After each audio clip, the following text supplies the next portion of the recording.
Hello student, आज के इस वीडियो में आपका बहुत बहुत स्वागत है। सीबीएसई बोर्ड का क्लास 9th का सोशल साइंस में आज मैं मॉडल पेपर लेकर हाजिर हूं। तो चलिए शुरुआत करते हैं।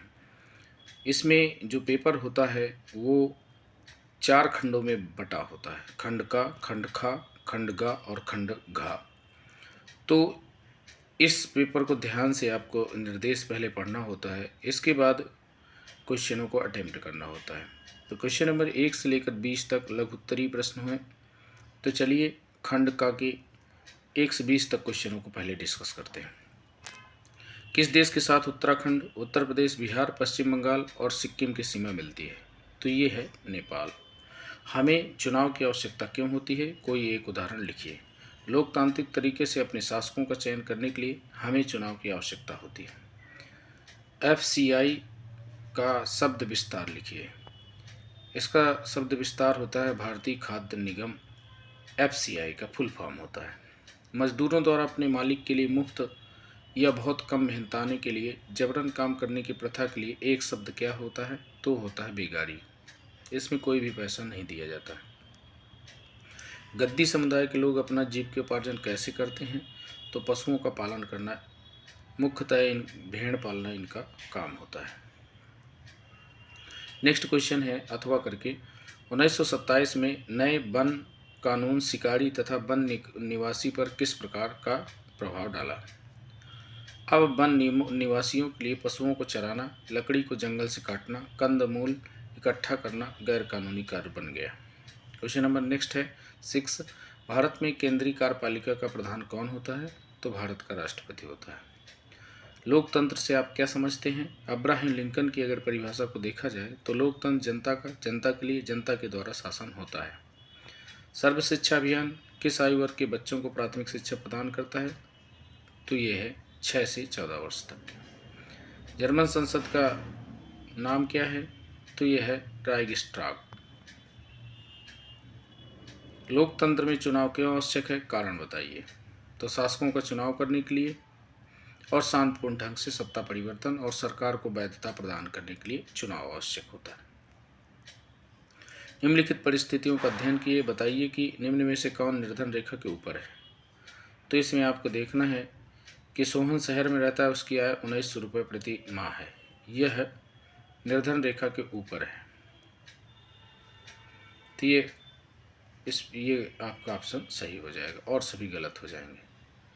जलवायु और मानसून के मध्य कोई एक अंतर लिखिए। जलवायु और मानसून के मध्य अवधि का अंतर होता है। जलवायु क्या होता है? एक लॉन्ग टर्म होती है। मानसून के मध्य कोई एक अंतर, तो जलवायु और मानसून के मध्य केवल अवधि का अंतर होता है। घुमंतू कौन होते हैं? घुमंतू वह लोग होते हैं जो एक जगह स्थायी नहीं बसते। सामान्यतः यह बंजारों और चरवाहा समूहों के लिए प्रयोग किया जाता है घुमंतू शब्द। नीचे दी गई क्रियाओं में कौन सी गैर कृषि क्रिया है? गन्ना उगाना ये कृषि से संबंधित है। किराए पर बैलगाड़ी चलाना, गेहूँ उगाना। तो किराए पर बैलगाड़ी चलाना यह गैर कृषिगत क्रिया है। एक क्रुद्ध भीड़ ने बास्टील पर धावा बोलकर उसे नेस्तनाबूद कर दिया। कब कर दिया? 14 जुलाई 1789 को। इसीलिए स्वतंत्रता दिवस 14 जुलाई को वहाँ पर मनाया जाता है।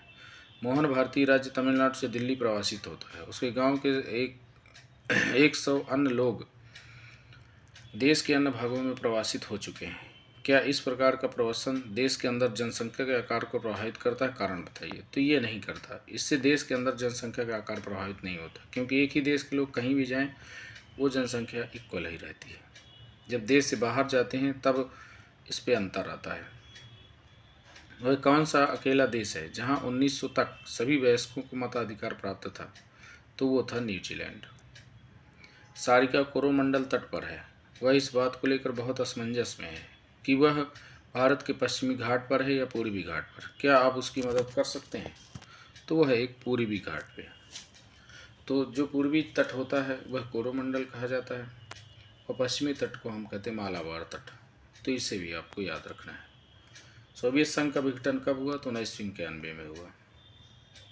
इसके पहले इसका यूएसएसआर नाम था और विघटन के बाद इसका रूस नाम हो गया, जो यूएसएसआर था। यूएसएसआर में बहुत सारे देश थे, बाद में कई देश इसमें से अलग हो गए।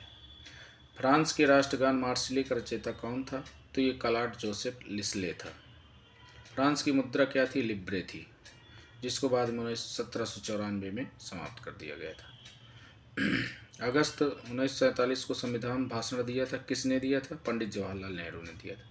निर्वनीकरण क्या है? वनों के लुप्त होने या कटने को निर्वनीकरण कहते हैं। मोहन एक कारखाने में काम करता है, बताइए कि अर्थव्यवस्था की किस क्षेत्रक में काम करता है? तो द्वितीयक क्षेत्रक। विनिर्माण उद्योग इसी में आते हैं। मैन्युफैक्चरिंग इंडस्ट्री की बात अगर करें तो ये द्वितीयक क्षेत्र में आता है।